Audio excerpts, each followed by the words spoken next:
Hello. কিরে মামা, তোর রেজাল্টের কি অবস্থা? আরে বলিস না, আমার 3টা সাবজেক্টে ফেল হইছে। কস কি শিওর? আরে শিওর। পরীক্ষা খারাপ হবে আগে থেকে জানতাম, কিন্তু এতটা খারাপ হবে ভাবি নাই কখনো। আচ্ছা, তোর রেজাল্টের কি অবস্থা?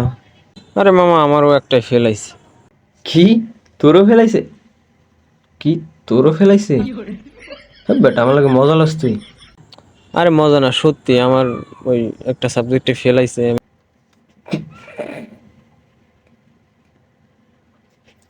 মানে এটা আমি বুঝলাম না, আমরা না পড়ালেখা করি না, আমাদের ফেল আসতেই পারে, কিন্তু তুই তো ভালো মতো পড়ালেখা করছিস, তোর ফেল আসে কেমনে এটা বুঝলাম না। সেটা তো আমিও বুঝতেছি না, মানে আমার বিশ্বাসই হচ্ছে না যে আমি ফেল করছি। আচ্ছা বাদ দে, একটা রেজাল্টই তো আর তোর ভবিষ্যৎ নির্ধারণ করতে পারবে না, তাই না? সামনের বার ভালো কিছু হবে, চিন্তা করিস না। আর আজে বাজে কিছু করিস না। ভালো থাকিস। আল্লাহ হাফেজ।